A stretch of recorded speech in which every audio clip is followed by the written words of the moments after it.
Cricket Replay. It's time to stroll down memory lane in Cricket Replay. The year is 1977, the Silver Jubilee year for Queen Elizabeth II, as she celebrates 25 years in reign. Meanwhile, England hosts Australia in a 5-test series. They're desperate to win back the Ashes on their home soil.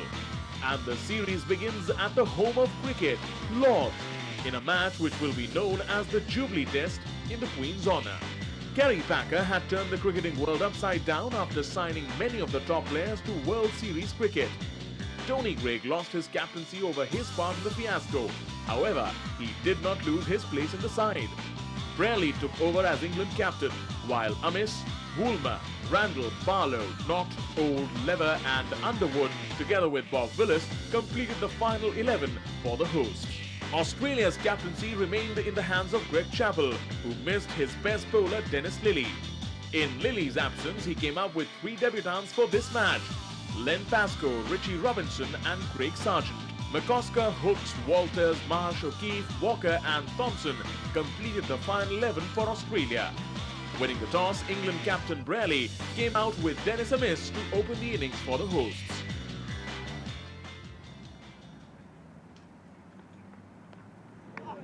There's a useful delivery. A little bit of bounce and a great deal of movement.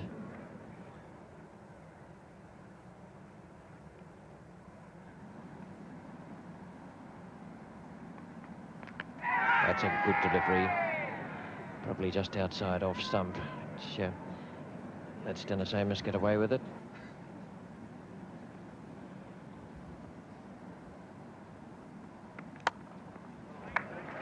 It's away down the slope. And the upfield a little bit slow. Even though it looks very green, there'll be some moisture in it.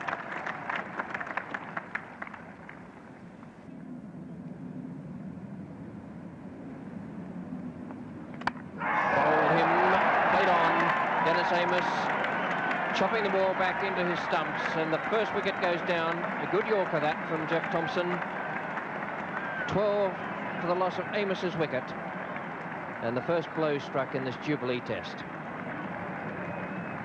Dennis Amiss not quite quick enough to get down on that Yorker. A little bit of extra pace, dragged it back in quite a long way from probably 9 inches outside off stump. And that's out. And Thompson picks up his second wicket. And Brearley goes, unable to keep that one down, lifted just slightly off a length and pushed it into Richie Robinson's hands at short square. So second wicket down, disaster here for England. Both openers out now with a score on 13. And Robinson, who's distinguished himself round the corner there this morning. Thompson getting that ball to lift. Brearley unable to keep it down. And that was very short. No problem at all in putting that through mid-wicket before. That's the worst ball bowled by Lenny Pascoe, and it's brought the first boundary of this Jubilee Test match, and it's taken 70 minutes to come.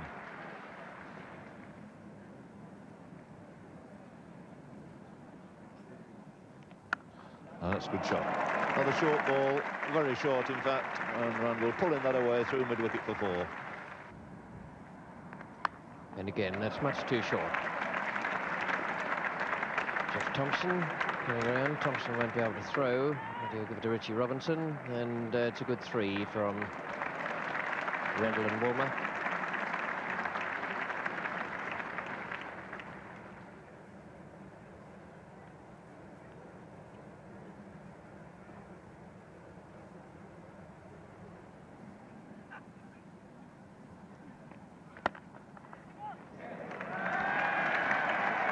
Should be 3 there. David Hook's the man after it, and Randall's the man going back to the nursery end. He's very quick. And there's a good burst of applause there with the 50 coming up. A welcome sight for English supporters after those 2 quick wickets early on. 12 for 1 and 13 for 2. And now Randall and Woolmer have taken the score on to 50 without any further loss. And it's gone through Sargent's hands. Just got the fingertips to it. Max Walker doing the chasing. And although Max Walker is able to stop it going for 4, they'll take 5. And that's good running from Randall, and not very good cricket from Walker. And O'Keefe will be livid at that, I should think. Being hit for a 5 down to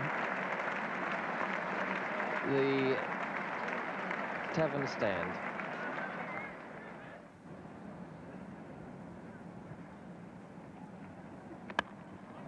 That's a much better shot.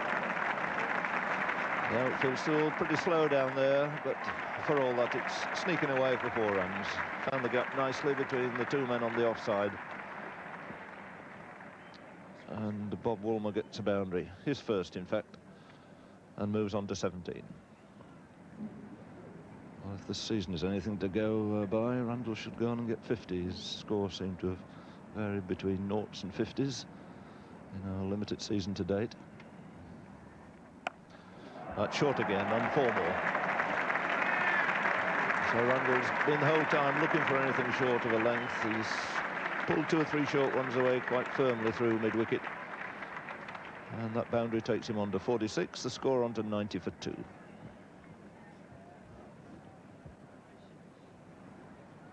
Max Walker again from the nursery end.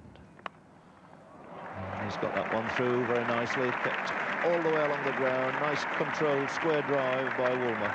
Wideish half volley. Greg Chappell's continuing to keep 2 slips and 2 gullies in for Randall. Friendly full toss from Pascoe, and Derek Randall couldn't have wished for anything better. Another boundary to him moves him on to 52. That's his first 50 in a test match in this country. And it's come in 130 minutes. He had an all-run 5 and 4 boundaries, and I think all 4 boundaries have come through that mid-wicket area. So a pleasant gift to him there from Len Pascoe, and he moves on to 52 out of exactly 100.